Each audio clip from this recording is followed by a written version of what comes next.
Perdón, maestra, mi internet está fallando un poco.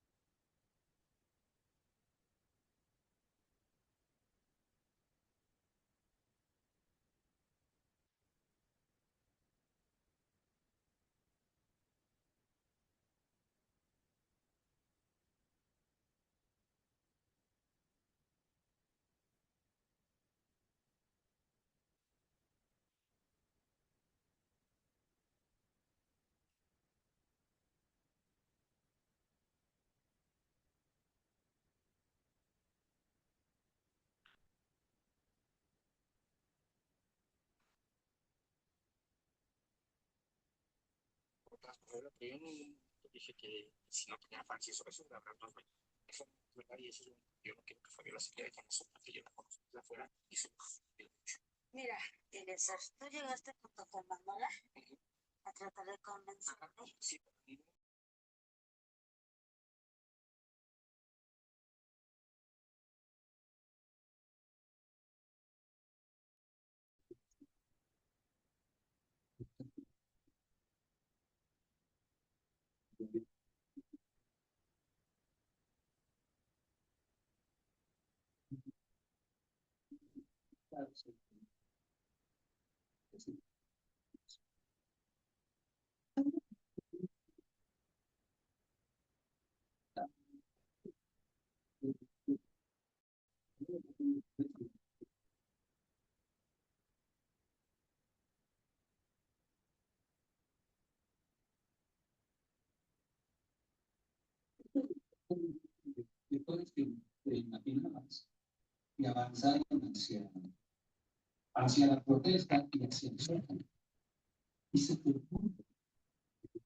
Problemas con el link.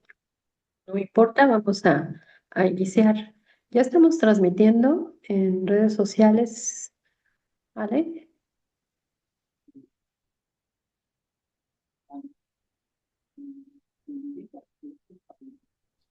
Hola, buenos días, maestra. No, todavía no. Tenemos un problemita ahí en la página de Face. Ah, ok. Permítame un momentito. Muchas gracias. Entonces esperamos un poquito más.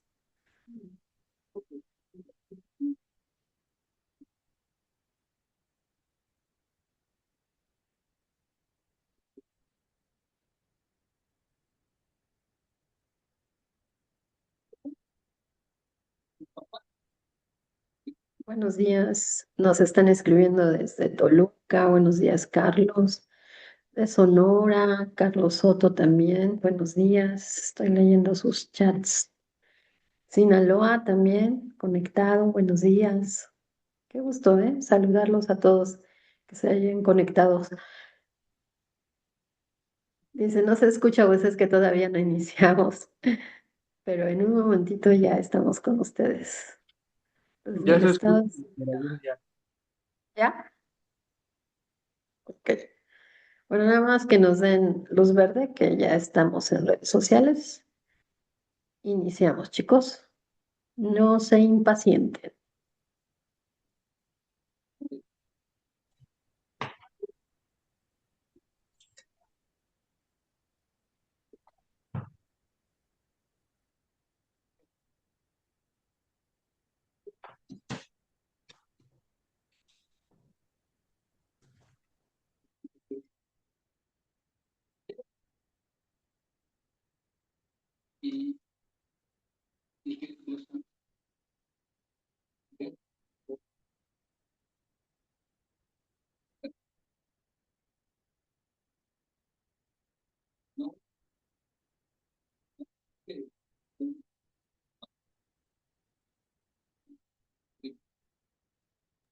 Ya maestra, ya podemos iniciar. Muchas gracias. ¿Me, me ayudas con el intro o ya no? Ya no maestra, entramos directo. Directo, gracias. Bueno, hola, buenos días, ¿cómo están todos? Gracias por conectarse. Muy buenos días a todos y todos. Bienvenidos sean a esta nueva transmisión de Respondiendo al Daño, un encuentro dedicado a entender, analizar y visibilizar el derecho de daños desde una perspectiva humana, técnica y crítica. Yo soy la doctora Marisol Martínez Reyes y como cada miércoles agradezco profundamente que nos acompañen para reflexionar sobre un tema que afecta directamente a la víctima y que es parte de el quehacer diario que se ve en los tribunales. Les voy a decir por qué. Hoy hablaremos de la mala praxis, responsabilidad profesional del abogado en el tema de derecho de daños cuando representamos a una víctima, es decir, los errores más comunes que un abogado puede cometer cuando nos encontramos en representación de una víctima.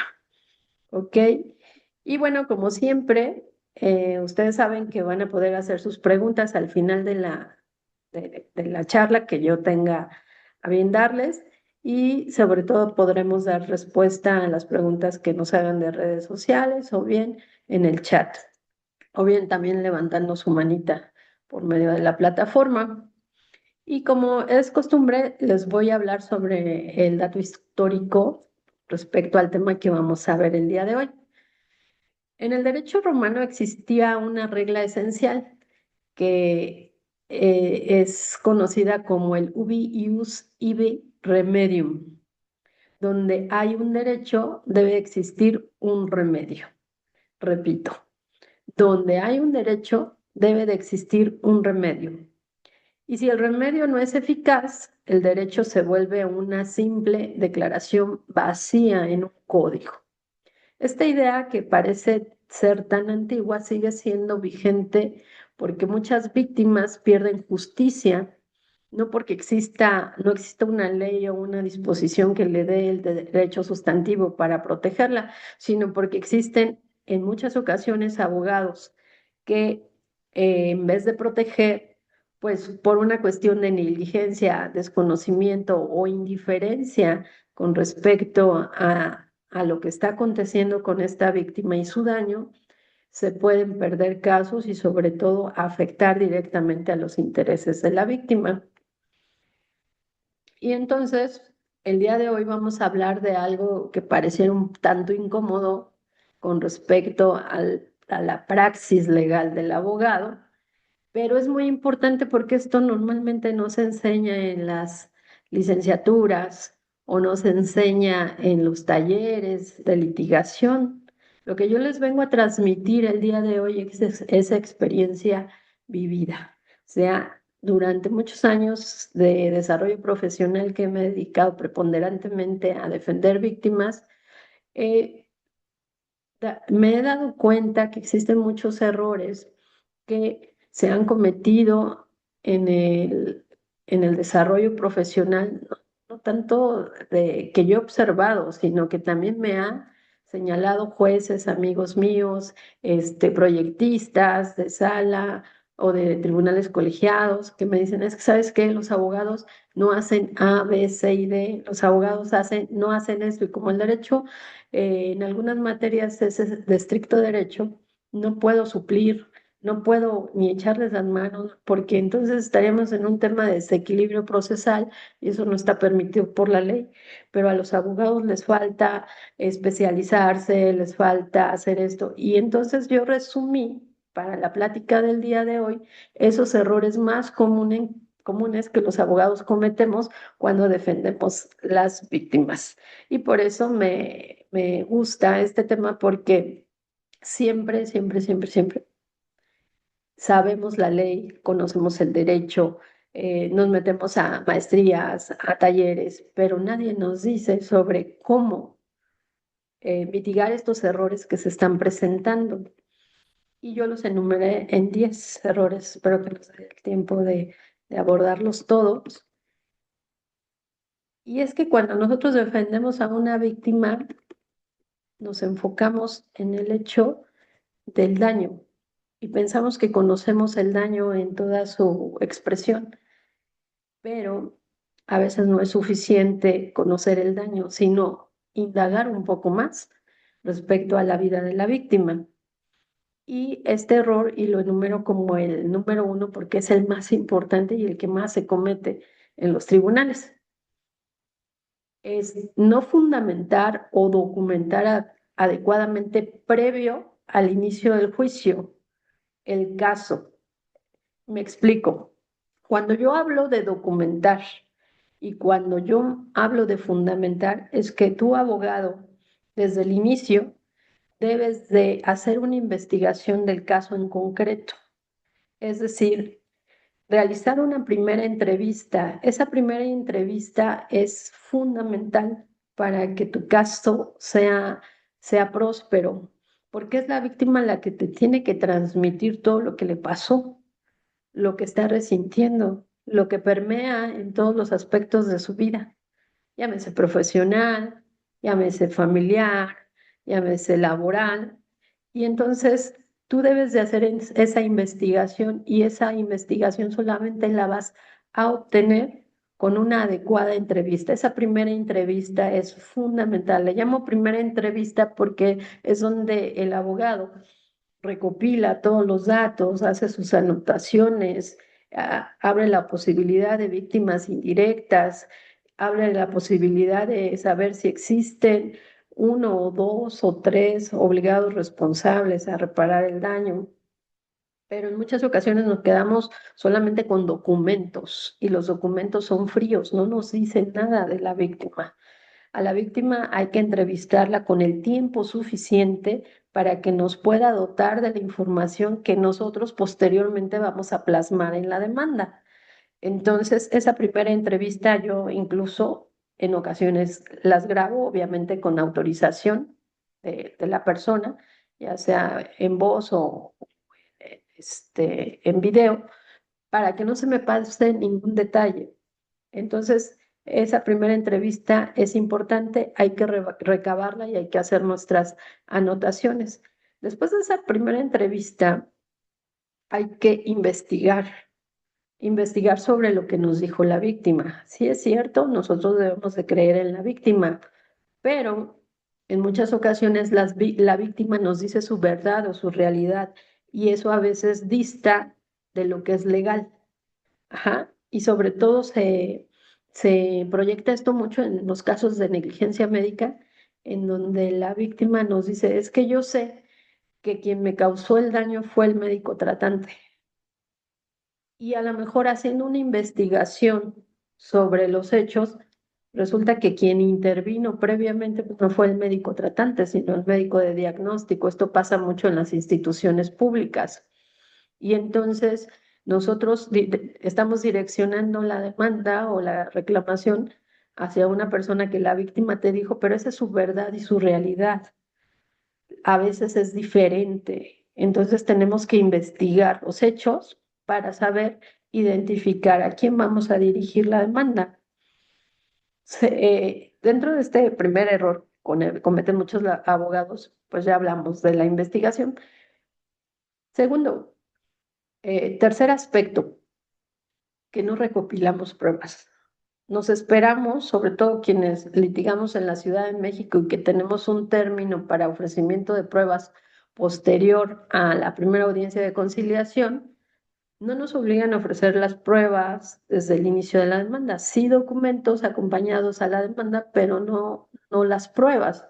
Entonces, pensando en que vamos a tener 10 días para el ofrecimiento de pruebas, decimos, bueno, yo hago la demanda y ya después voy viendo las pruebas que voy a presentar en juicio. Es un error garrafal, porque por eso se pierden juicios.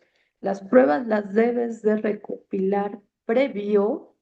Por eso este error dice previo al juicio, o sea, no documentar adecuadamente previo al juicio es el primer error. Y esto involucra las pruebas, porque sin pruebas tu juicio no prospera. Entonces, previo a la presentación de la demanda, tú ya debes de tener al menos en la mente o documentada las pruebas que vas a ofrecer a juicio. Obviamente, los documentos los tienes que agregar al escrito de demanda, porque van a justificar tu pretensión y posteriormente vas a tener oportunidad para ofrecer pruebas si es que estás litigando en la Ciudad de México. Hay entidades en donde el procedimiento te exige presentar tus pruebas con la demanda, pero hay entidades que no. Entonces, ¿qué es el caso de la Ciudad de México? En la Ciudad de México nos dan un término de ofrecimiento de pruebas posterior a la audiencia de conciliación. Sin embargo, tenemos que adjuntar a la demanda los documentos que justifiquen nuestra pretensión. ¿Y por qué es muy importante la recopilación de pruebas previo al juicio? Porque ahí tú vas a saber, en el caso de daños, qué pruebas vas a ofrecer, sobre todo si se trata de pruebas periciales o de testimoniales, porque también tienes que señalar el nombre de los testigos.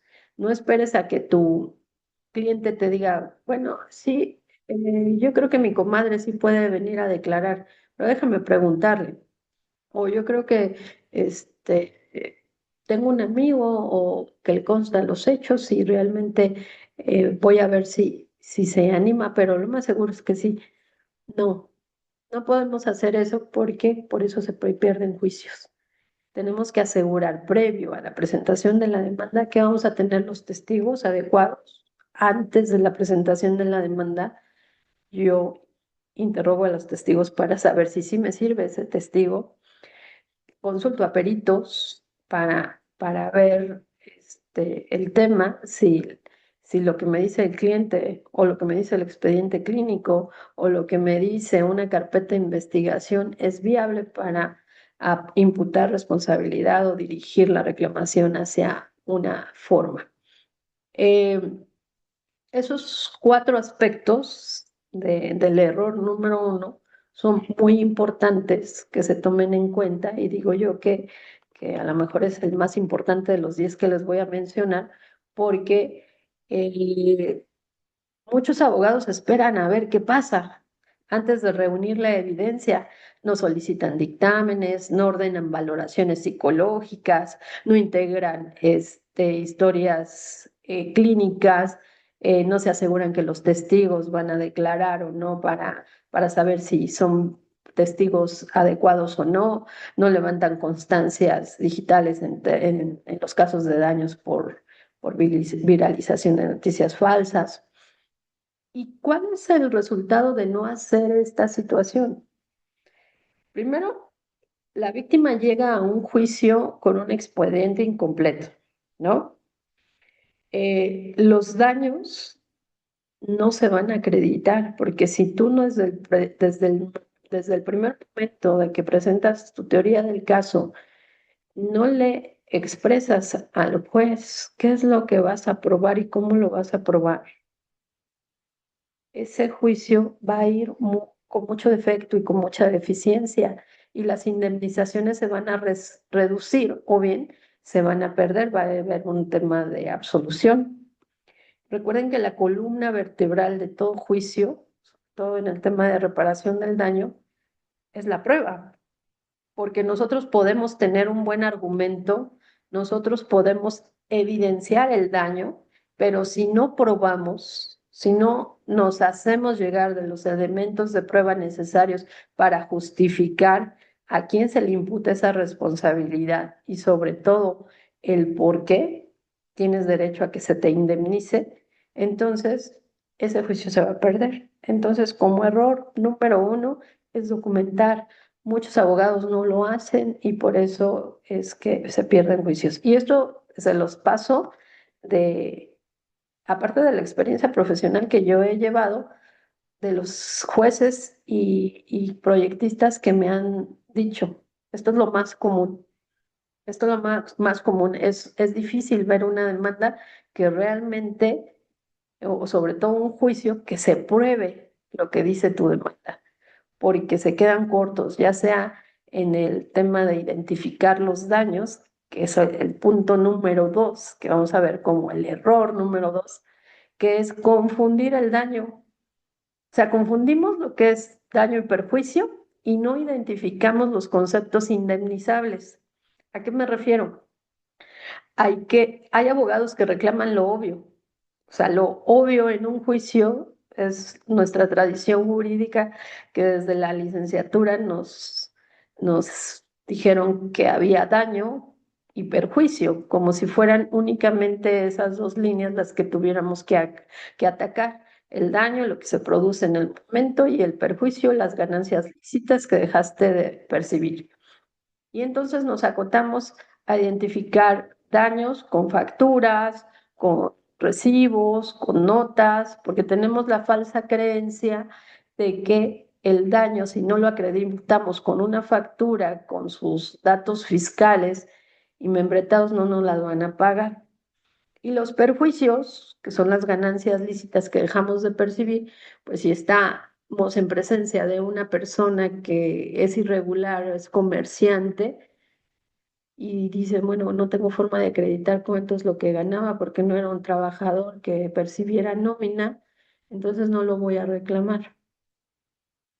Y confundimos daño y perjuicio y lo reclamamos como algo genérico.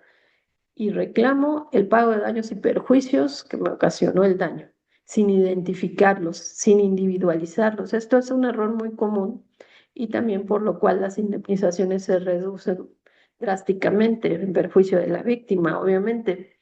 ¿Por qué? Porque dejan de individualizar los daños. Los daños hoy en día, de acuerdo a nuestra jurisprudencia, lo podemos identificar como el daño emergente, el lucro cesante, el daño futuro, la incapacidad total, parcial, permanente, los gastos que continuamente se están erogando, asistencia vitalicia, pérdida de oportunidades, conocida como pérdida de chance, la afectación al proyecto de vida. Fíjense, ya cuántos llevo, el daño moral. O sea, hay que identificar los daños, no solamente limitarnos a decir de manera genérica, vengo a reclamar los daños y perjuicios, porque eso no le dice nada al juez. Sabemos que existe un daño porque está reclamando un, quizás un delito, una responsabilidad patrimonial del Estado o un tema de responsabilidad civil, pero si tú le reclamas al juez daños y perjuicios, no le estás diciendo absolutamente nada. Hay que individualizar cada daño porque cada daño tiene una connotación diferente y se cuantifica de manera diferente.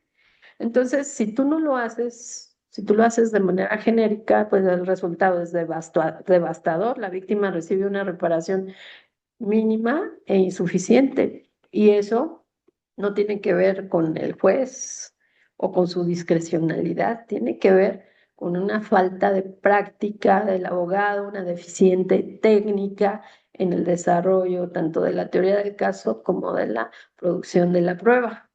Y entonces el abogado que no identifica los daños ni los individualiza, pues traiciona el derecho a la reparación integral y siempre va a afectar, pues no al abogado, sino a la víctima.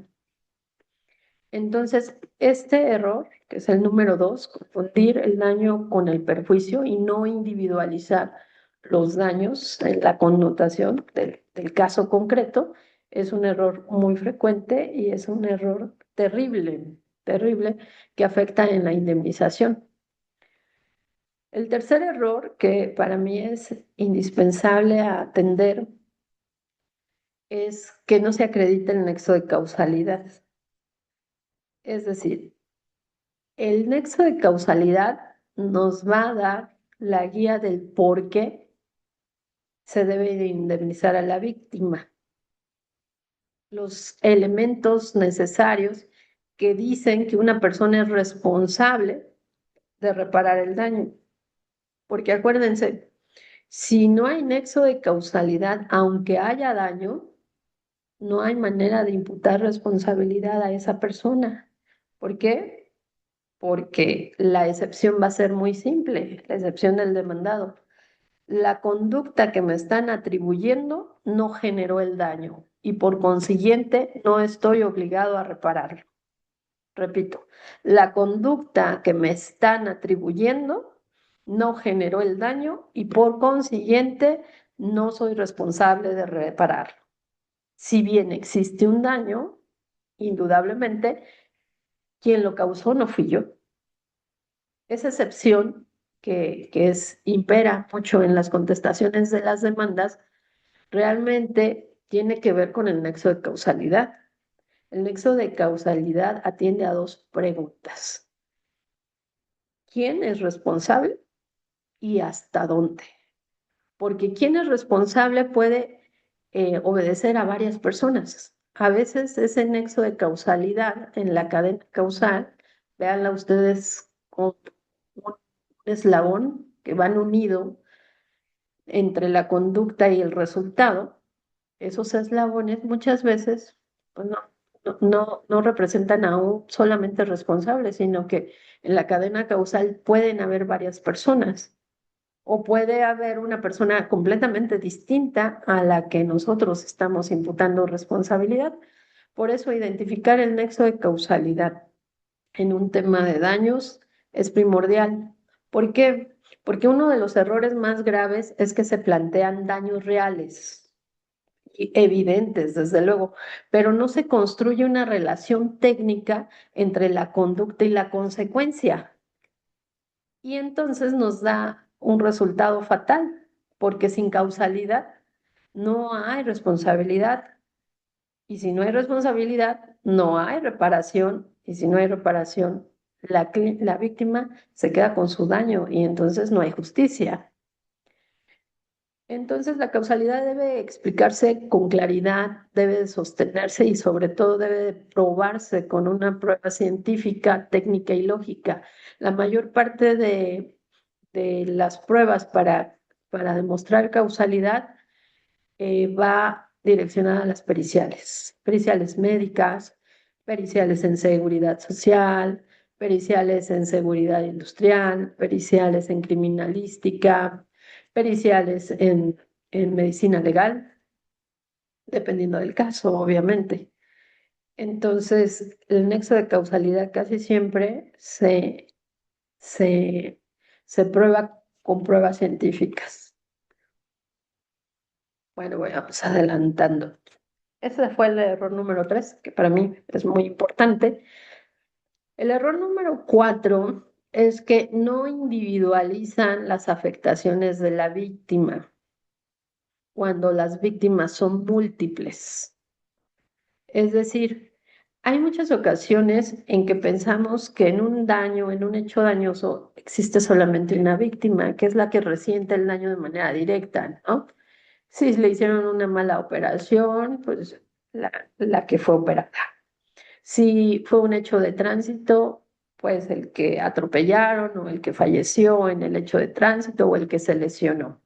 Si fue un tema de discriminación, pues la persona que resintió de manera directa esa discriminación. Y pensamos solamente que existe esa víctima y la direccionamos nuestra demanda a reparar el daño de esa víctima. Pero en ocasiones hay más víctimas y a lo mejor lo advertimos.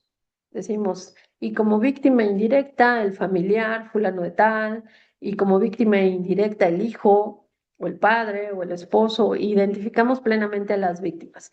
Y cuando lanzamos nuestra pretensión, de igual manera generalizamos.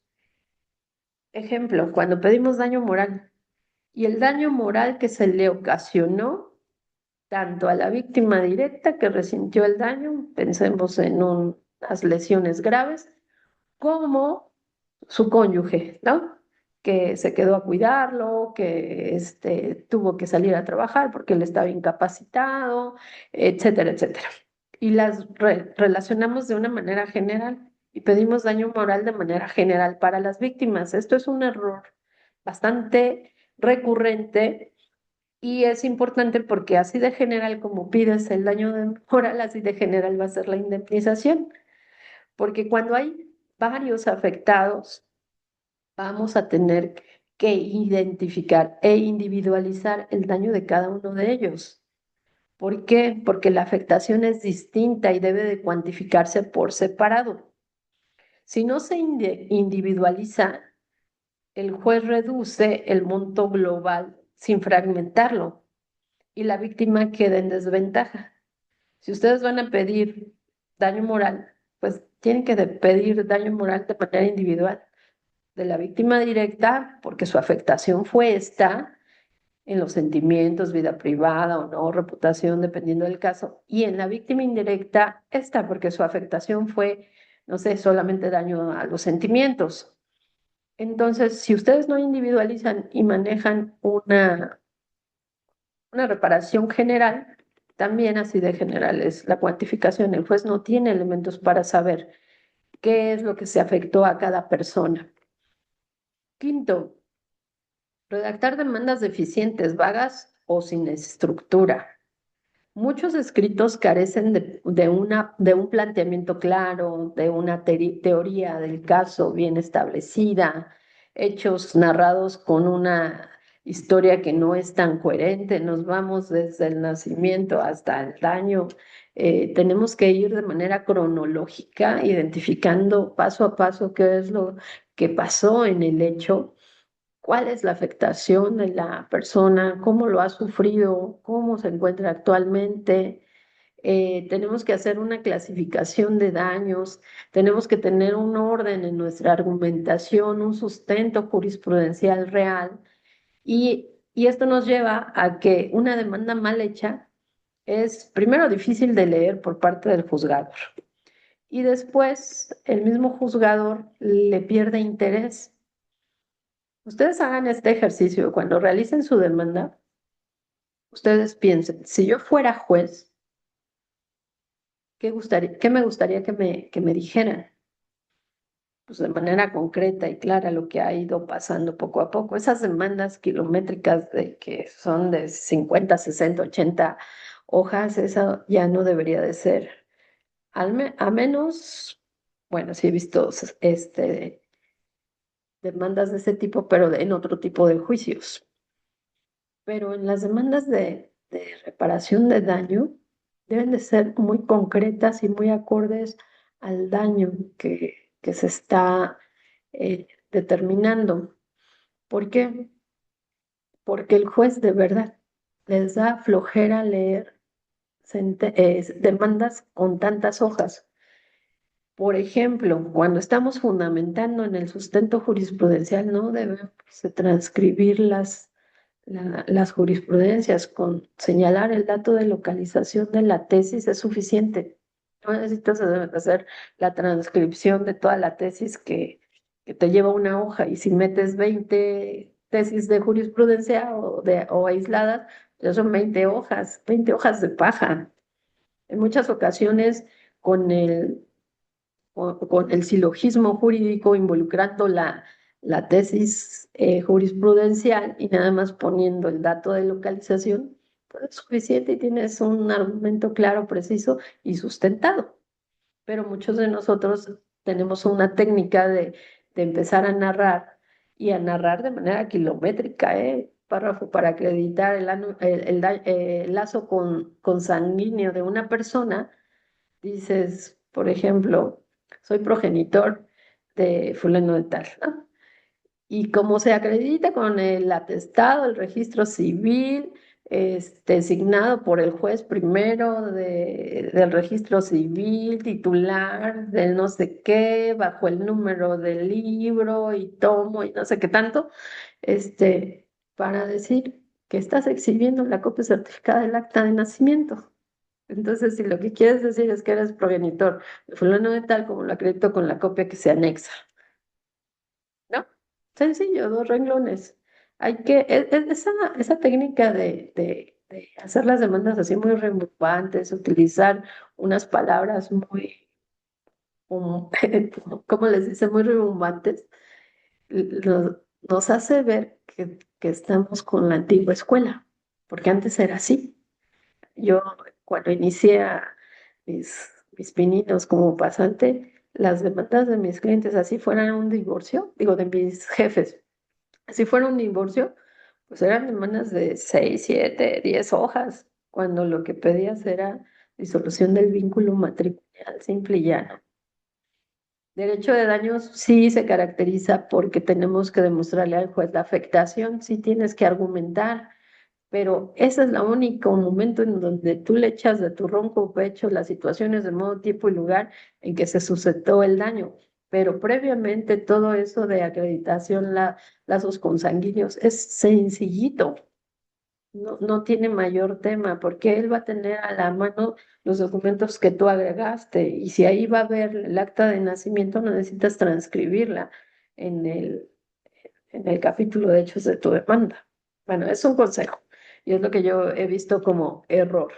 El error número 6, esto aplica para el tema de viralización de noticias falsas, que es no conservar la trazabilidad digital de la evidencia. Bueno, aquí no me voy a detener mucho porque esto tiene que ver más peritos en tecnología, en informática, pero, por ejemplo, no lo quise dejar pasar porque estamos en tiempos de redes sociales. Muchos abogados no presentan adecuadamente las capturas certificadas, ¿no? Los URL completos para que se confronte que realmente eso se publicó, la fecha y hora, de los metadatos, las historias de las publicaciones, el alcance de la viralidad, cuántas veces se reprodujo, hasta dónde llegó, con qué frecuencia, si todavía está, ¿no?, en el ciberespacio. Como les dije, esto tiene que ver más con las periciales técnicas de informática para poder allegarle al juez este tipo de datos cuando se trata de daño por difamación en redes sociales. Y por ese tipo de cosas, pues los juicios se caen, ¿no? El error número 7 es no realizar un ejercicio de cuantificación de los daños. Y es un ejercicio muy interesante que yo se los propongo y háganlo, por favor. Ponerse en los zapatos del juez.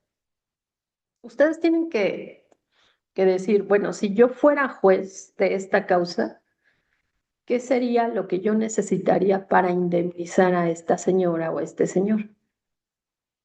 Así. Sabemos que sobre todo en daños extrapatrimoniales, el juez tiene esa facultad discrecional de imponer o poner el monto de la cuantificación, pero mediante la producción de la prueba. Desde luego, es un ejercicio arbitrario.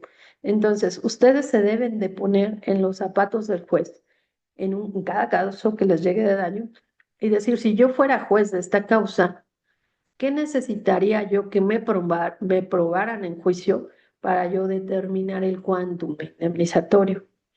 Y si ustedes hacen ese ejercicio, por simple que parezca, ustedes van a tener más elementos para producir su prueba. Y es algo que normalmente no hacemos. Entonces, eh, ¿qué se debe de justificar? Ustedes ya se pusieron en los papeles, en el papel de juez. Primero, los parámetros médico-legales cuando estamos en casos de malpraxis, los análisis de ingresos, cuánto perdió o cuánto está perdiendo esta persona con motivo del daño, la proyección de los daños futuros, los costos reales de rehabilitación en caso de disminución funcional en el cuerpo o de la necesidad de alguna cirugía estética para reconstruir, dictámenes psicológicos para ver la afectación de esta persona, si tiene estrés, ansiedad, depresión, pensamientos suicidas, etcétera, estándares de vida previos. O sea, yo siempre les he dicho, hay que demostrar quién era esa persona antes, durante y después del hecho victimizante. Y esto lo podemos hacer con pruebas que nos allegue la víctima. Por eso, importante, la primera entrevista es fundamental y que ustedes recopilen toda esa información. El error número 8, importantísimo, desconocer los plazos de prescripción. El derecho de daños va evolucionando día a día. Nuestro derecho de daños es un derecho jurisprudencial porque se va construyendo mediante la interpretación de temas de reparación de daño. Entonces, si ustedes quieren buscar solamente en la norma tiempos de prescripción, se van a quedar obsoletos porque los tiempos de prescripción, por ejemplo, en el contrato de seguro han variado. Eh, por ejemplo, por daño, contrato de seguro de responsabilidad civil por pérdida de vida ya no son 2 años, son 5. En el de daños extrapatrimoniales, reparación de daño, pues ya no son 2, es la genérica. O sea, la jurisprudencia nos ha dotado de interpretaciones importantes en pro de las víctimas.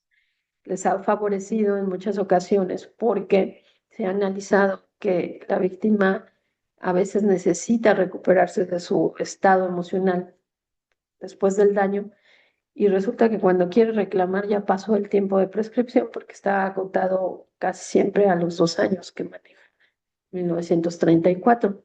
Ha tenido interpretación en favor, pero por ejemplo, en ocasiones sucede que la norma cambia dependiendo del estado y nosotros pensamos y decimos un tema de derecho de daños se tiene que reclamar en 2 años en la Ciudad de México, pero en el estado, no sé, de Puebla, nos maneja 1 año o en alguna otra entidad un tiempo menor. Entonces, si no conocemos los tiempos y plazos de prescripción, caemos en el error de que puede ser que se prescriban las acciones, se pierdan oportunidades procesales y afecta a la víctima de forma irreversible.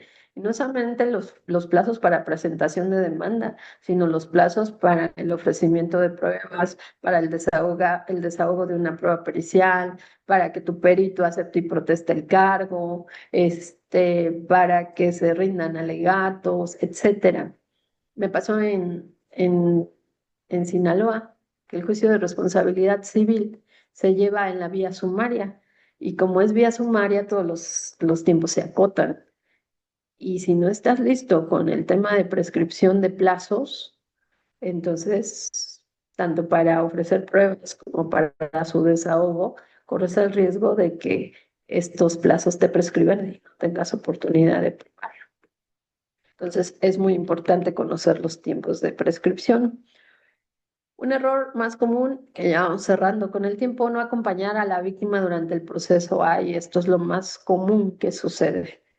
Y esto es una verdadera mala praxis legal. ¿Por qué? Porque los abogados no informamos, no explicamos, no acompañamos, no preparamos emocionalmente a la víctima para declarar y pum, te desapareces durante meses después de que te dio todos sus documentos y tenemos la falsa creencia que la víctima es la que nos tiene que buscar. Si quiere saber de su asunto, que me llame. Y es más, que me mande mensaje antes de que me llame porque a veces estoy muy ocupada. Es obligación de nosotros dar un acompañamiento a la víctima desde que tomamos su caso. Y eso les voy a decir por qué, porque los casos de daños en muchas ocasiones son muy largos, porque hay mucha resistencia por parte del demandado, por parte de la aseguradora o del responsable en reparar el daño. Siempre es así, no tenemos una cultura de responsabilidad en donde tú de mutuo propio dices, sí, la regué, ¿cuánto es? Aquí está, pago lo que debo. No, no, en México al menos eso no ha pasado. Y entonces resulta que los juicios se hacen largos. Y si tú no acompañas a la víctima en ese proceso de la reparación del daño, corres muchos riesgos. Corres el riesgo de que la víctima te revoque, se desespere porque el abogado no me dice nada, no me dice cómo va mi caso, no me dice si vamos bien o vamos mal, no me dice qué esperar. Entonces, pues ya me dijeron que este otro abogado trabaja mejor, te puede revocar, ¿no? Segunda, la víctima se siente sola. La víctima no solamente resiente el daño que le provocó el hecho victimizante, sino que en el proceso existe una victimización secundaria, tanto del sistema y nosotros, abogados postulantes, somos partes del sistema. Somos los que postulamos la causa de la víctima. Entonces, somos parte del sistema. No le hagan eso a sus víctimas. Acompáñenla en el proceso de la reparación del daño, prepárenla para declarar, no la vean 5 minutos antes de su audiencia confesional, por favor, porque la víctima va temerosa, la víctima va, este, con ganas de tener un sostén. Y si tú no se lo das como abogado, va a ser una víctima insegura, va a ser una víctima que no va a declarar lo que debe de declarar, va a ser una víctima que se va a paniquear en el momento y a lo mejor su declaración es importante para el caso y no va preparada. Preparada, no aleccionada. O sea, preparar es una cosa y aleccionar es otra. Preparar a la víctima, ¿sabes qué? La audiencia se va a llevar de esta manera, te van a pedir estos datos, te van a pedir tu nombre, te van a pedir tu dirección, te van a hacer la protesta legal. Esto es muy importante porque cuando ustedes saben que la protesta legal es de ley, lo tiene que hacer el juez o el secretario de acuerdos antes de iniciar la declaración de la, de la persona. Y esa frase sacramental que es tan común para nosotros los abogados, de que, y la percibo para que se conduzca con verdad en el desarrollo de esta audiencia y que si no, existe en el Código Penal para quien declare falsamente una pena privativa de libertad y dice, ¿no? Eso que para nosotros es tan simple, eso desbalancea en muchas ocasiones o a la víctima que va insegura o al testigo que va a declarar, ¿no? Y si tú no le dices, no le explicas que eso es de cajón y que además no se van a decir mentiras y que además, pues bueno, tú vas preparada, tú tranquila, tú serena, si no entiendes la pregunta, que te O sea, eso es preparar a la víctima o al testigo. Pero si la citas 5 minutos antes de la audiencia, la víctima casi siempre llega corriendo, lleva preocupada porque a lo mejor si no traigo mi credencial de elector, eh, no te va a escuchar porque su mente está en otro lado.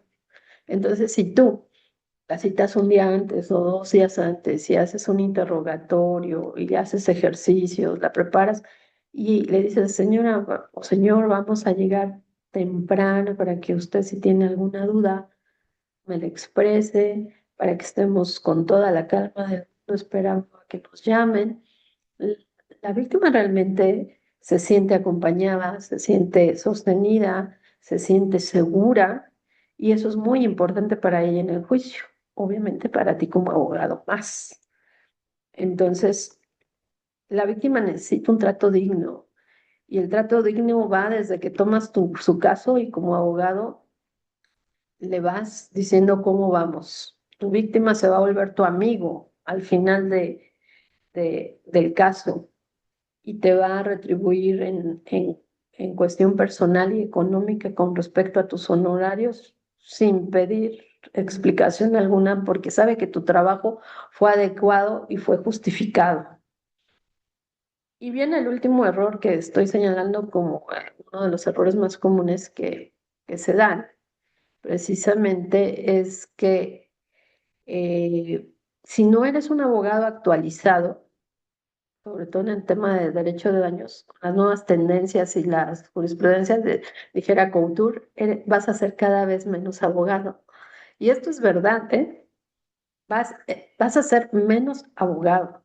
¿Por qué? Porque el derecho de daños va evolucionando día a día en ese constructo jurisprudencial que ya les he mencionado. Tenemos nuevos daños. Los daños de hoy en día no son los mismos de hace 30 años. Hoy tenemos el daño digital que hace 20 años no lo teníamos, no lo manejábamos. Tenemos el daño al proyecto de vida. Antes no teníamos daño al proyecto de vida. Daño al proyecto de vida tendrá en México, en nuestra jurisprudencia, no sé, unos 14 años a lo mucho. Daño de la pérdida de la oportunidad también es reciente. Los daños punitivos desde 2014. La responsabilidad patrimonial del Estado, esa siempre la hemos tenido, pero bueno, ha tenido sus vertientes y nuevas tesis sobre el daño moral, que tenemos ya temas de discriminación en relaciones laborales, tenemos bullying, tenemos mobbing. En sí, tenemos un tema de daños que va evolucionando y si tú como abogado no te especializas, si tú como abogado no ves las tendencias que tenemos en torno a este nuevo derecho de daños, pues cada vez vas a ser, este, afe- vas a ser menos abogado, ¿no? Entonces es importante. Y aquí va el tema de la especialización. Lo dejé al último porque vean ustedes, chicos, nosotros en conjunto con INDECAG hemos estado difundiendo la especialidad y la maestría en Derecho de Daños con el objeto de proporcionarles a ustedes herramientas necesarias para que se puedan especializar. El derecho de daños es muy técnico. El derecho de daños reviste hoy en día una especialización y derecho de daños lo vamos a tener en todas las materias. O sea, no los vamos a... si tú cursas derecho de daños en la maestría, no te vamos a enseñar a litigar penal o laboral o civil, porque no es parte de la materia, pero sí te vamos a enseñar que dentro de tu praxis, si es penal, cómo poder reparar el daño cuando estás en un tema de víctima o cómo defender un tema de daños cuando te están reclamando una situación. Este, he visto demandas exageradas en temas de reparación del daño. Entonces juega para todos los lados. Si tú te dedicas al derecho laboral, te vamos a enseñar a cómo direccionar el tema de daños en tus relaciones laborales. Daño moral derivado de una relación laboral por despido injustificado, ¿existe? Sí existe. Y eso lo vemos en la maestría. O sea, tú eres laboralista, no te vamos a enseñar a litigar laboral, pero te vamos a enseñar a litigar el tema de daños cuando se presenta un caso, digamos así, despido injustificado, discriminación. Entonces, eso es lo que vas a ver. Ese es el plus de la maestría, que va direccionado a varias áreas de las disciplinas del derecho en donde tú te encuentres para que lo puedas reclamar de una manera adecuada. La especialidad en responsabilidad civil, bueno, se acota únicamente a temas de derecho civil. Y por eso tenemos dos vertientes, tanto la maestría en Derecho de Daños o la especialidad en responsabilidad civil que hoy que INDECAG está ofreciendo. Y bueno, también tenemos talleres. Tú dices, bueno, la maestría son 2 años, no tengo tanto tiempo, la especialidad es 1 año, también me significa bastante tiempo, pero bueno, yo ya sé algo de responsabilidad civil, yo ya sé algo de daños, y entonces también INDECAG pone a disposición un taller, y hoy estamos promocionando el taller de litigación con el maestro Julián Canán, que es un referente en el tema de daños por los precedentes que ha logrado en la Corte. Y este taller es un taller que dura 8 sesiones y que se va a iniciar el próximo martes 9 de diciembre y el horario de impartición es de 6:30 a 9 de la noche, completamente virtual para quienes no estén en Ciudad de México, se puedan conectar. Todos vamos a estar conectados porque yo tampoco me lo voy a perder. Y, y bueno, los temas que vamos a desarrollar en el taller de litigación, pues es precisamente esto. No vamos a ver teoría, no vamos a ver conceptos, porque este taller es dirigido únicamente a la litigación en el tema de la reparación del daño, desde la construcción de la teoría del caso, presupuestos jurídicos y fácticos. Vamos a ver la acreditación del daño patrimonial y extrapatrimonial, que es de lo que les hablaba, un tema que casi los abogados no realizamos de manera adecuada. ¿Cuál es la eficacia probatoria de esas pruebas que tú vas a presentar? Y sobre todo una valoración, cómo los jueces toman en cuenta estas pruebas. Y vamos a llevar un tránsito jurídico desde la primera instancia, segunda instancia, amparo y revisión. Que en esto Julián se pinta solo porque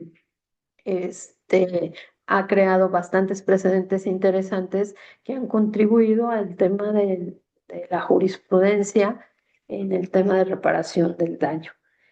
Y pues bueno, con esto vamos cerrando para dar paso a las preguntas que tengan ustedes en el chat, no sin antes decirles que El despacho que yo represento, Indemne, seguimos dando asesoría jurídica gratuita a personas que estén afectadas, sean víctimas de la explosión en Iztapalapa de pasado septiembre y que, bueno, ahí están los datos de contacto y también mis datos personales para quienes me quieran contactar, ya sea por correo o bien por teléfono, por WhatsApp. Con todo gusto les atenderé. Muchas gracias. Vamos a empezar con las preguntas si alguien está o tiene alguna inquietud. Si me quieren ayudar también con las preguntas que estén en redes sociales, les agradecería mucho. Marta, empezamos contigo. Buenos días, ¿cómo estás? Ah, no es cierto, Martín, perdóname, perdón. Martín, adelante. Sí, buenos días. Buenos días, Martín. Desde Coahuila, la saludo con gusto. Ah, muchas gracias. Mire, tenemos un caso de una menor, donde la causa penal se ingresa por delito de lesiones generadas en una institución educativa. El hecho es de que estamos revisando el expediente y solo se maneja así en la fiscalía. Y cierran el asunto por lesiones leves y que bueno, no hay causa que seguir. Mi pregunta, con su gran experiencia, ¿podemos iniciar otro proceso por daño moral o civil eh, en virtud de que, bueno, de lo que he visto hasta ahorita del expediente, no lo he revisado en su totalidad? Ahí nos ayudaría mucho, doctora. Gracias. Sí, Martín. Mira, primero tienes que identificar las lesiones. En el caso de que las lesiones estén más mal clasificadas en, ahí con el médico legista, bueno, uno, puedes pedir una reclasificación; dos, puedes llevarla con tu perito médico para que se establezca realmente cuáles son las lesiones. Si estas lesiones causan una imposibilidad, una disminución en la función orgánica de ella, si da lugar a una cicatriz permanente. Y sobre todo tienes que mandar la valoración psicológica para ver el grado de afectación y de ahí partes. Si tienes evidencia de estos daños, desde luego que puedes reclamar incluso en la vía civil de manera paralela el tema de la responsabilidad civil.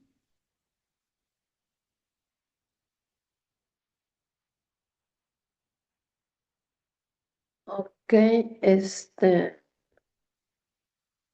Felipe, ¿cómo estás? Bueno, no sé si respondí a tu pregunta, Martín, sí.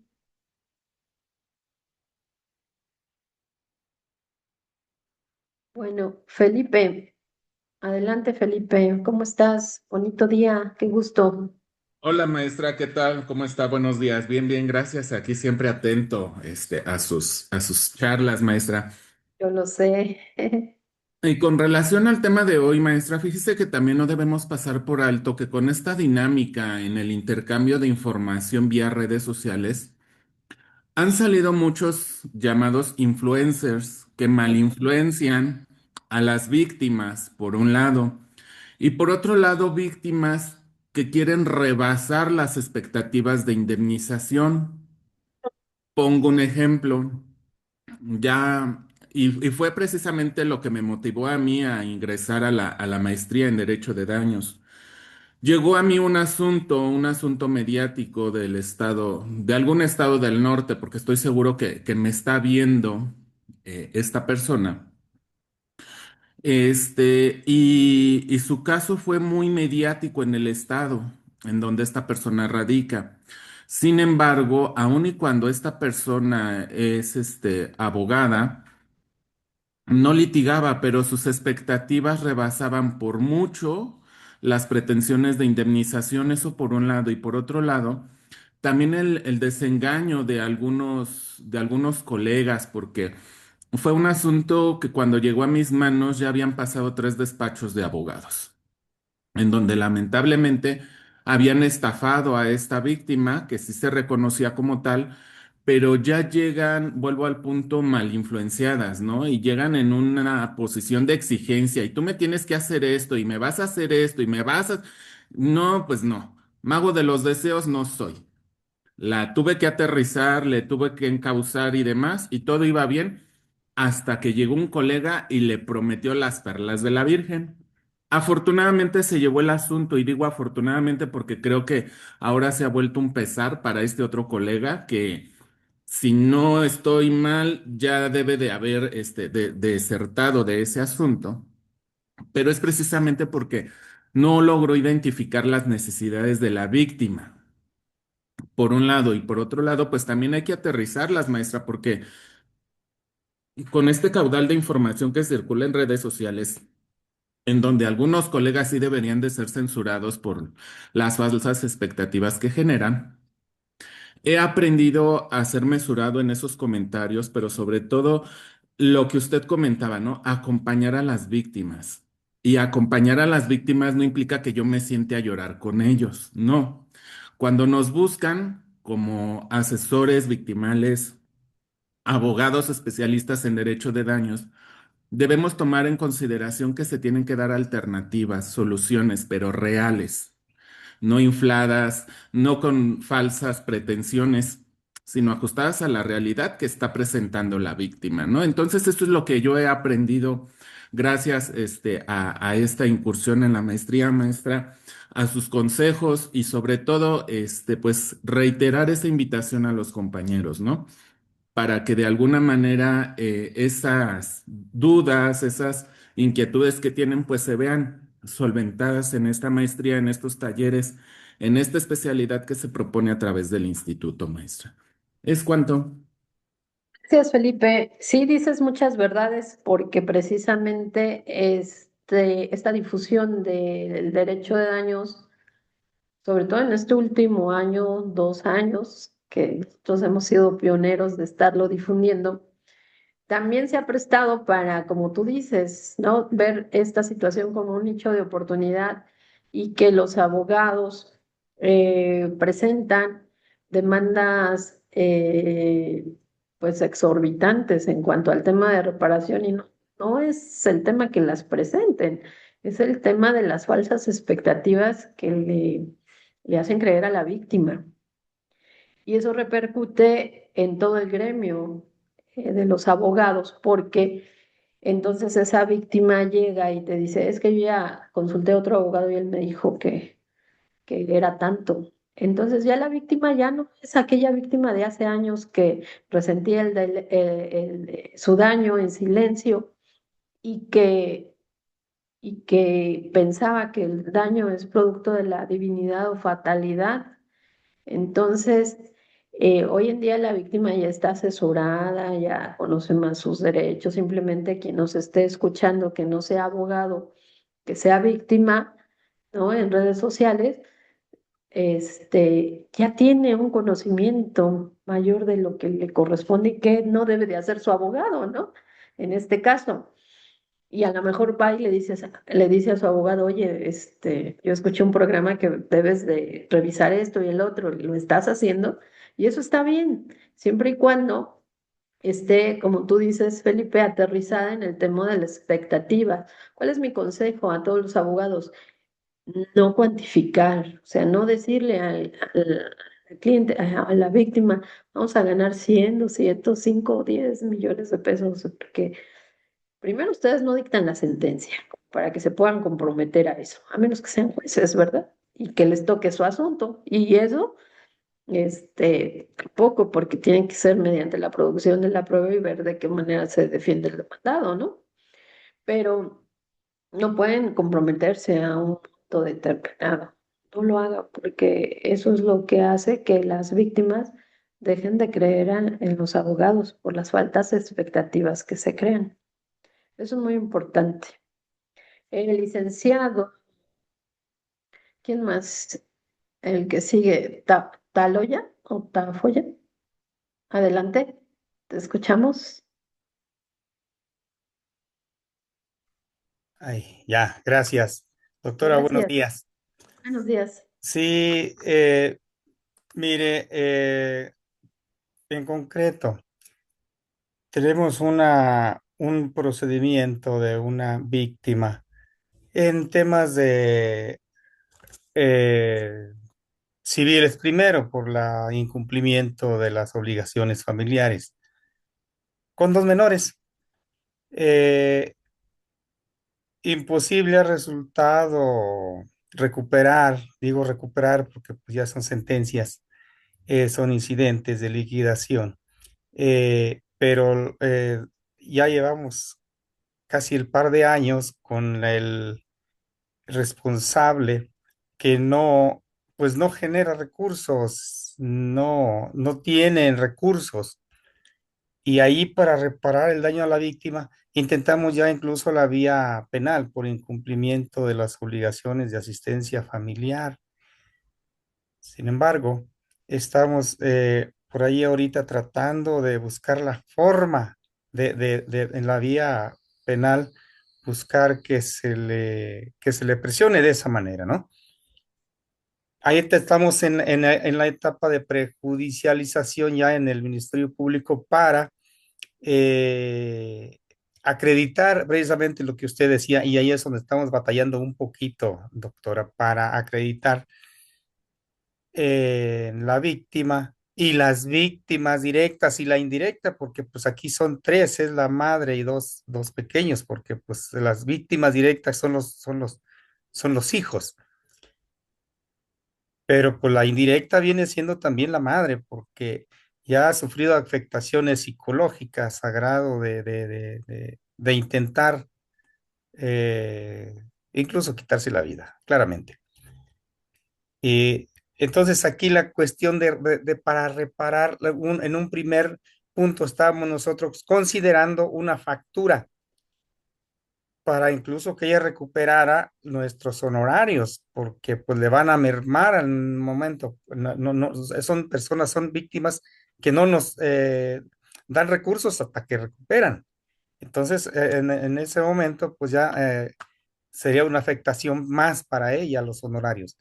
Estamos tratando de generar, no sé si sea correcto la forma para acreditar una factura de parte nuestra para que ella recupere esos gastos. Y la hora, eh, batallar para acreditar la afectación psicológica, decía usted bien, a través de periciales, pero pues considero yo que sería un juicio especial de daño y no inmiscuirlo con la materia penal, porque tenemos la experiencia de que la recuperación para ellos el juez penal lo ve de una manera muy distinta a lo que se miraría en materia civil.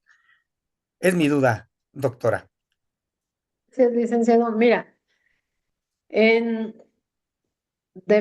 ¿estás en la Ciudad de México? El Diego León, doctora, acá en León, En Guanajuato. León, Guanajuato. Bueno, se supone que no se debería de separar la reparación del daño del tema de penal. ¿Por qué? Porque esa era la idea, que el juez penal determinara la reparación del daño cuando el Ministerio Público lo solicite. Esa es la idea, o el asesor jurídico. El juez penal tiene la obligación de mirar todos los aspectos de la reparación del daño y si no lo hace, lo tienes que impulsar a que lo haga. Esto si es que no quieres salirte de la vía Penal. penal. Ajá. Entonces lo tienes que obligar. ¿Cómo lo tienes que obligar? De entrada tienes que mandar, pedir que canalicen a tu víctima a que le hagan los estudios psicológicos para que tú tengas una prueba de la afectación y no te cueste. Porque si lo haces vía civil, tienes Es lo que mismo, no va a ser, va a ser posible por lo mismo, por la negativa de la persona. Así es. Entonces, tienes que empezar a producir las pruebas para que se pueda fundamentar. La factura es un documento ideal para poder acreditar. Acuérdate que la víctima tiene el derecho de percibir la reparación del daño tanto patrimonial como extrapatrimonial.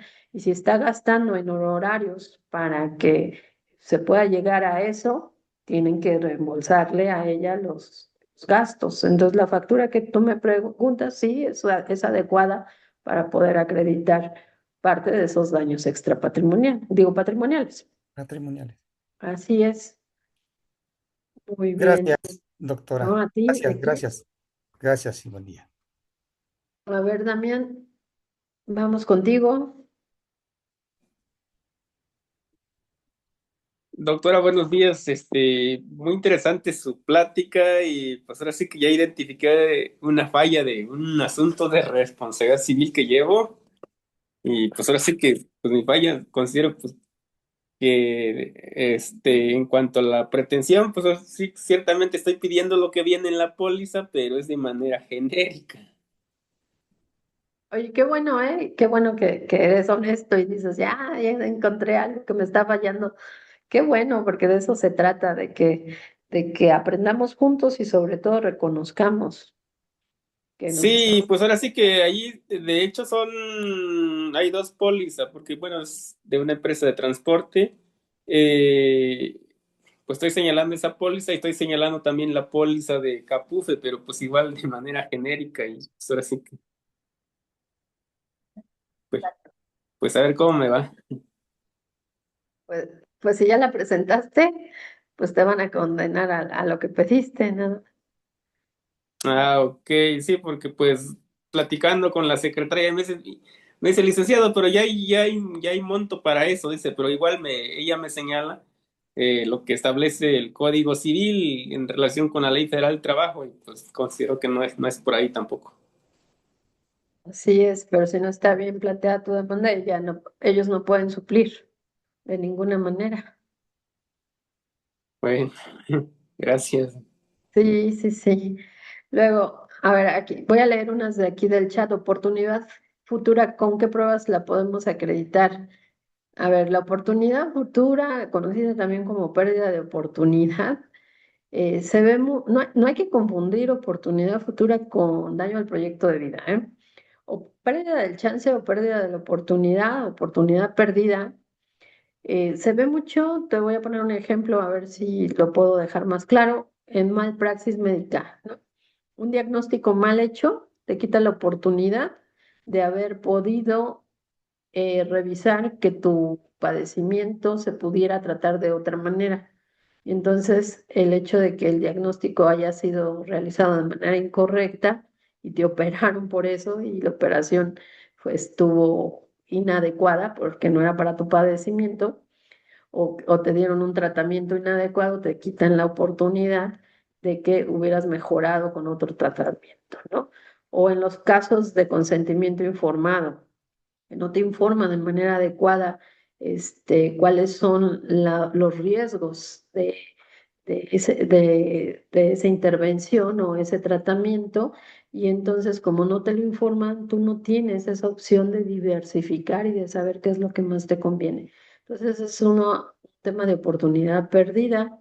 Este, ¿Cómo se prueba? Pues precisamente con periciales médicas, en el caso de malpraxis médicas, con pruebas científicas, se prueba daño al proyecto de vida, y nos dice la Corte, no son conjeturas hipotéticas de que, es que yo quería ser astronauta y como me lesionó ya no puedo. No, conjeturas hipotéticas que tengan un grado de probabilidad que tú ya estabas en el camino, ¿no? Que tú ya estabas ahí, que tú ya estabas dirigido hacia esa situación y con motivo del hecho victimizante se truncó esa posibilidad. Entonces, las conjeturas hipotéticas y deseos frustrados no es daño al proyecto de vida.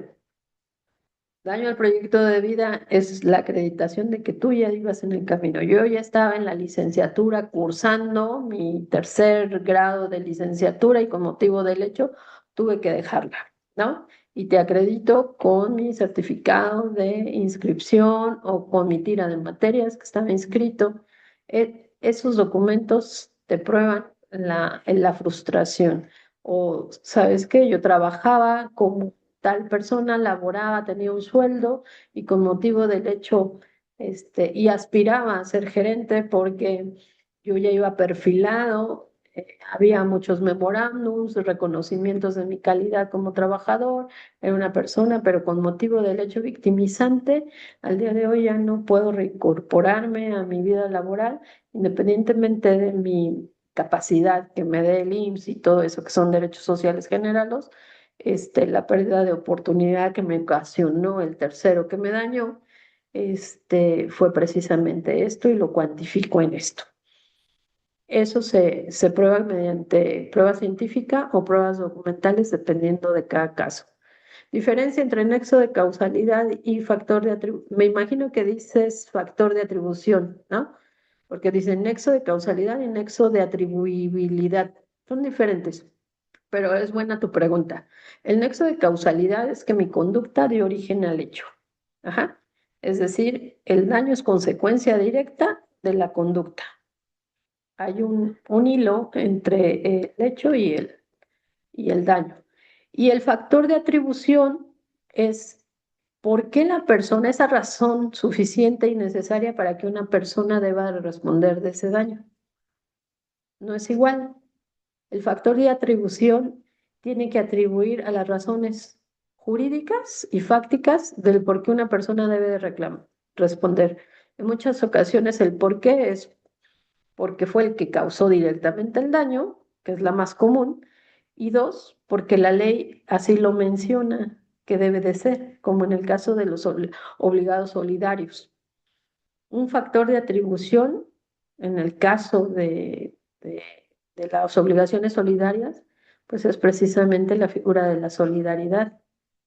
En el caso de un factor de atribución, en el caso de la responsabilidad civil objetiva, es el uso del mecanismo peligroso, quien lo usa. Entonces, el factor de atribución atiende a responder la razón suficiente y necesaria que una persona deba de responder, ya sea porque lo hizo o ya sea porque así la ley lo establece. Y el nexo de causalidad, pues es esa liga que hay entre la conducta y el daño. Son diferentes, pero es buena tu pregunta. En una demanda o una denuncia, si está hablando de un asunto penal, sí, ya sea en la cuestión penal o en la cuestión civil, la reparación del daño tiene que ver con estándares, sobre todo de daños y perjuicios y pérdida de oportunidad, daño moral. Es decir, debes de acreditar tanto en la instancia civil como en la instancia penal, donde te encuentres, pues la situación de individualizar los daños.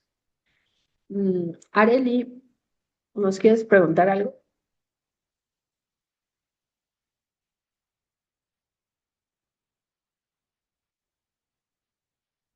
Creo que no te escuchamos.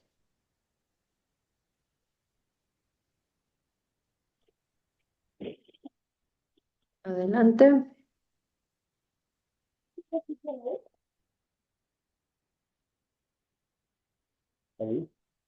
No, Bueno, no te ahí ahí ya te escuchamos, Areli. muchas gracias.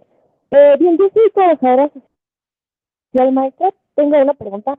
Hice un peritaje para reparación de daño de una víctima, pero ni el MP ni el asesor jurídico la han inscrito en el registro de víctimas. Entonces mi pregunta es, bueno, sé que es un formato y tengo ya entendido que creo que el MP es el indicado para ingresar ese registro, pero la víctima podría hacerlo. Areli, es que como, a ver si te puedes despegar un poquito, porque se oye como que mucha estática y no logro comprender tu pregunta. Ok, ahí me escuchaba mejor. A ver, dinos, porque se oye como que distorsionado un poco. Ok, ¿ahí me escucho mejor? Muchísimo mejor ahí estás bien. Ok, sí.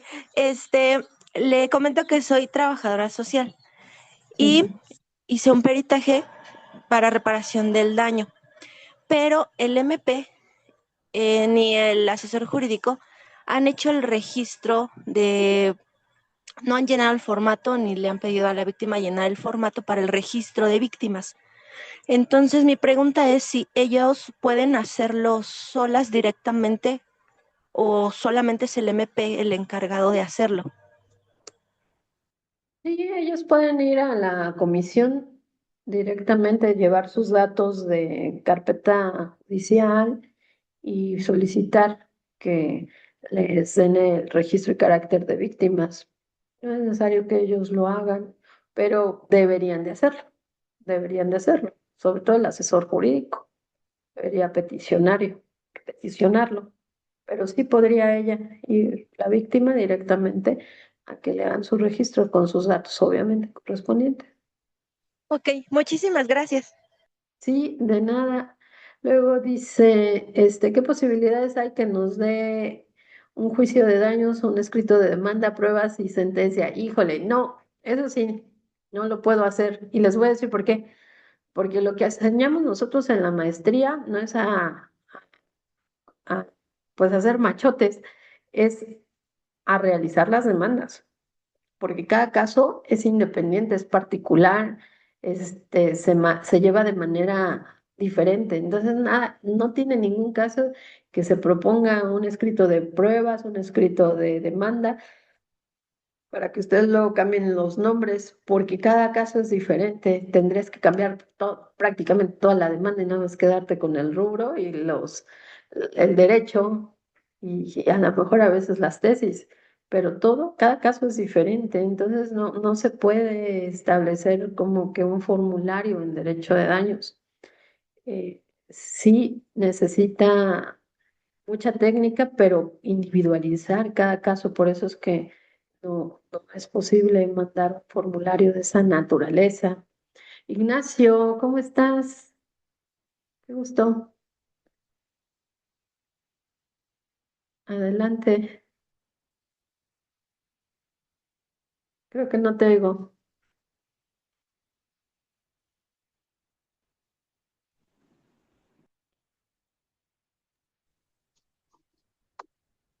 Tengo una pregunta a efecto de evitar una mala praxis legal. Dime. ¿Sí me escuchas? Sí. Sí, te escucho. Por ejemplo, si una persona hizo un contrato de promesa de compraventa y dio un enganche, por ejemplo, vamos a manejar una cantidad de 1,000 pesos, y entonces el vendedor luego va y le vende a otra persona la propiedad. Me comenta a mí el cliente, ¿sabes qué me están ofreciendo? Solamente lo que le pide enganche, pero no la penalización que manejamos en el contrato.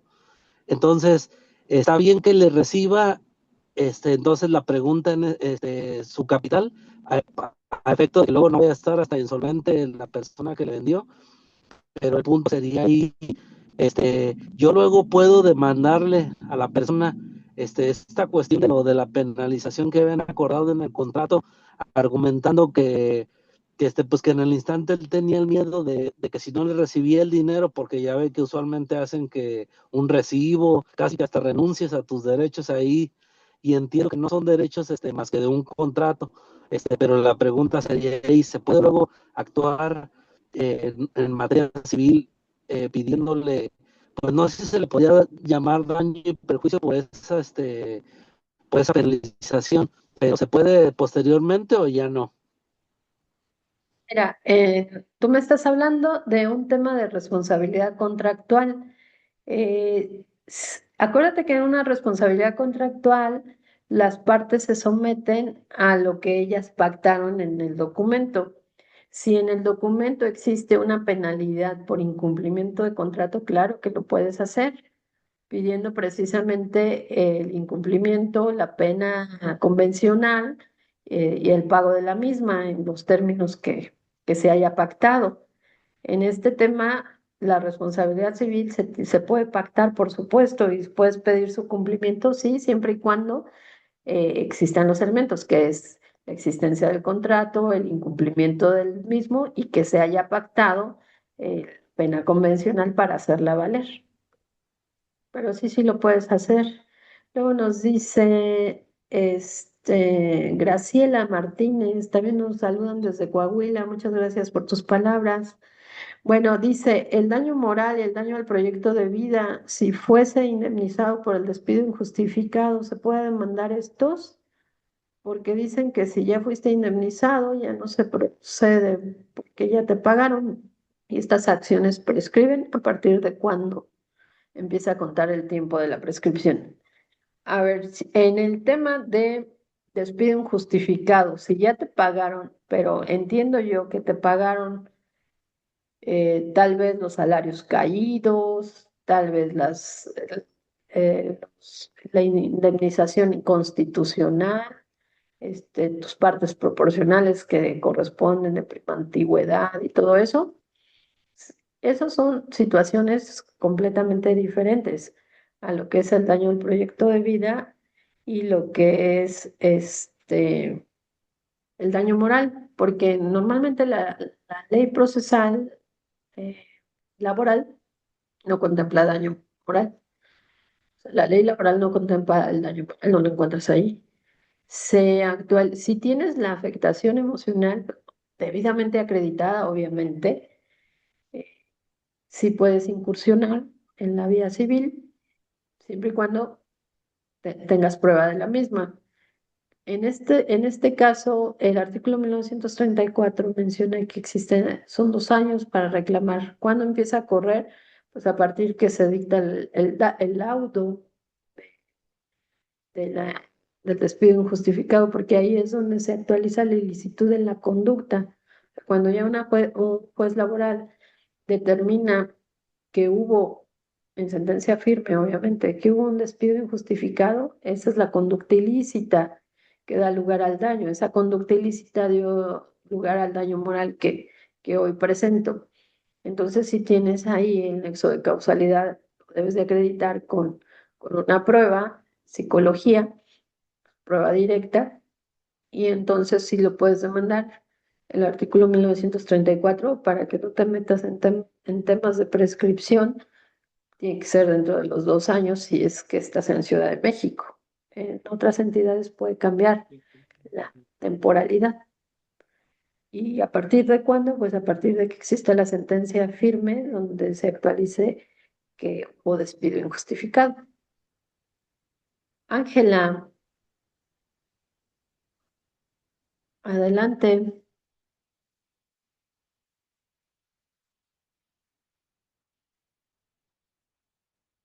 Adelante, adelante. No te escuchamos.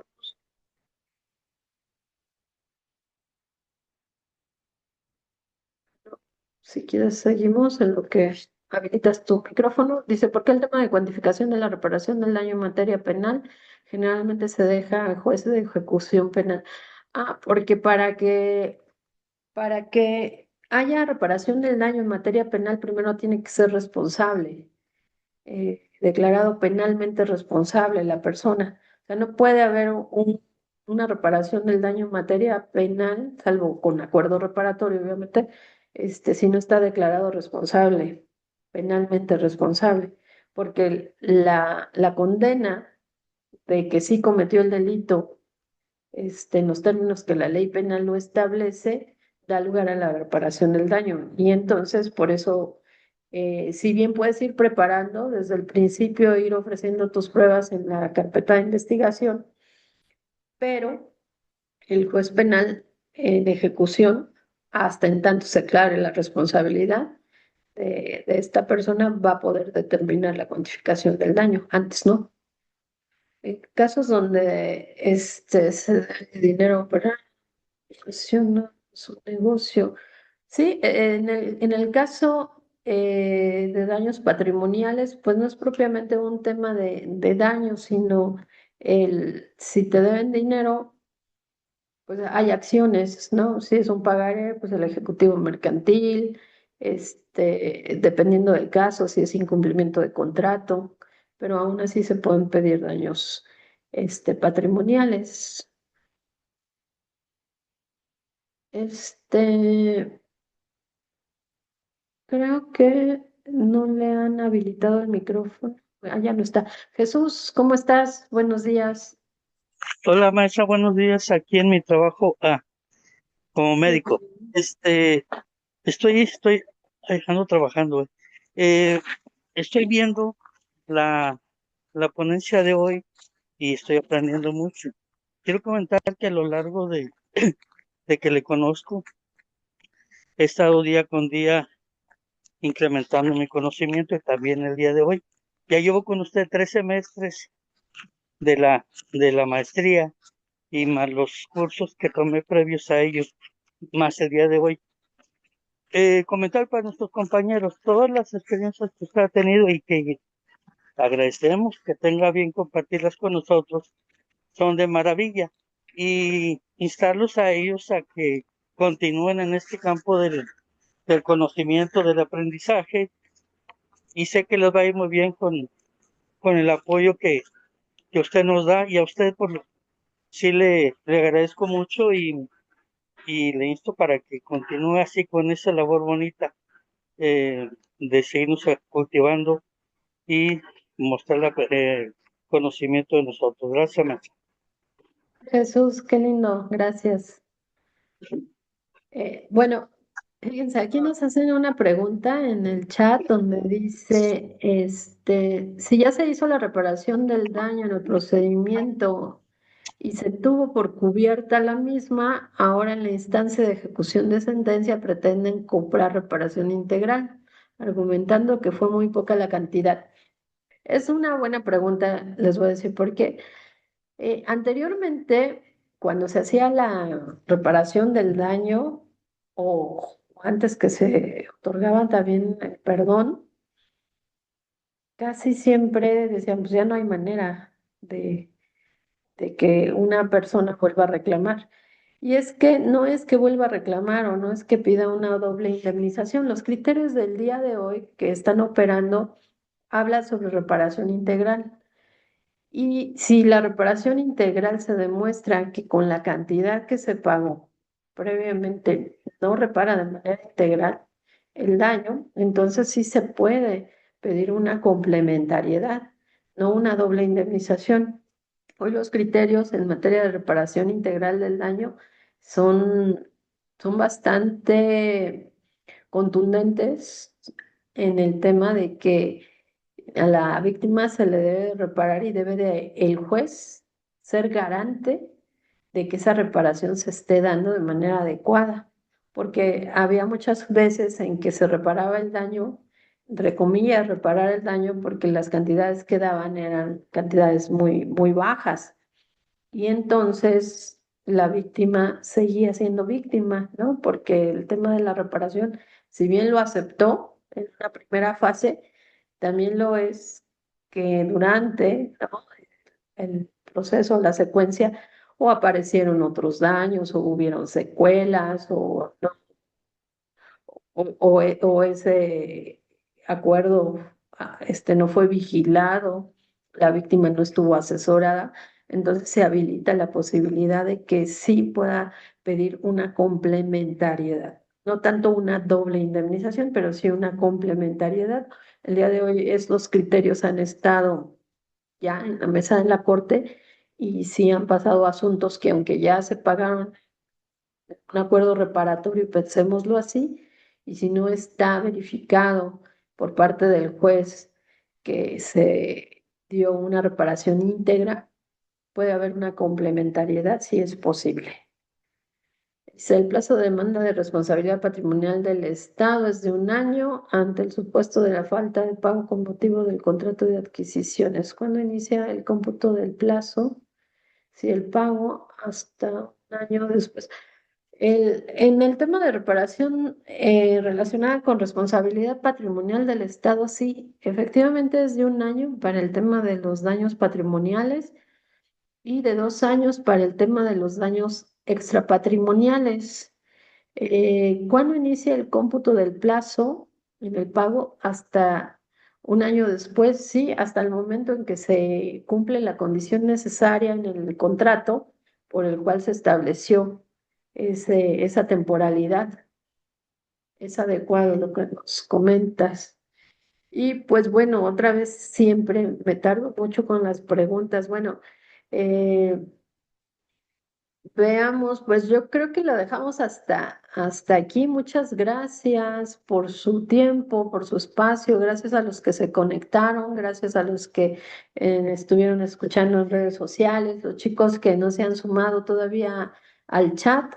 que tenemos de respondiendo al daño, súmense. Ahorita Ale nos va a poner la liga para que se sumen. Allí yo voy a estar subiendo las transmisiones cuando terminamos y sobre todo el material. Y pues yo quiero cerrar esta transmisión diciéndoles que la mala praxis legal no es un tema menor. Cuando un abogado falla, sobre todo en tema de daños, la víctima no puede retroceder el tiempo. La víctima no puede recuperar su salud, no puede deshacer el accidente, no puede deshacer la difamación, no puede deshacer los temas de, de, de su funcionalidad o su rehabilitación. Una defensa deficiente es un costo enorme para la víctima. Por eso es indispensable que ustedes como profesionistas eleven su estándar, estudien, se especialicen y sobre todo entiendan de una manera total qué es la reparación del daño y cómo se puede dirigir, porque afectan de manera, o sea, una falla en el litigio tan especializado puede representar la vida de una persona y su porvenir o la familia completa. Es decir, nosotros trabajamos, los que nos dedicamos a daño, trabajamos para reparar en lo posible los daños ocasionados a las víctimas. Si tenemos fallas en nuestra técnica de litigio, podemos afectar de manera preponderante la vida y el patrimonio de una persona. Entonces, hay que especializarnos, hay que estudiar. Agradezco profundamente que me hayan acompañado en esta transmisión. Y lo que sí quiero dejar claro es que las víctimas necesitan abogados responsables, abogados preparados, abogados con verdadera vocación, pero sobre todo abogados que sean parte de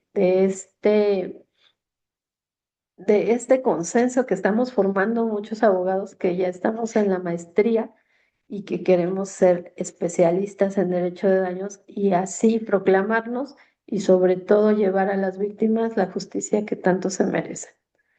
Bueno, esto fue Respondiendo al Daño, Cuentos Jurídicos con una servidora y amiga, Marisol Martínez Reyes. Nos vemos el próximo miércoles. Les mando un abrazo, que tengan excelente día. Hasta luego. Gracias, hasta luego, maestra. Hasta luego, un abrazo. Gracias, doctora. Hasta Bonito luego. día. Gracias. Hasta luego. Hasta luego. Hasta luego, gracias.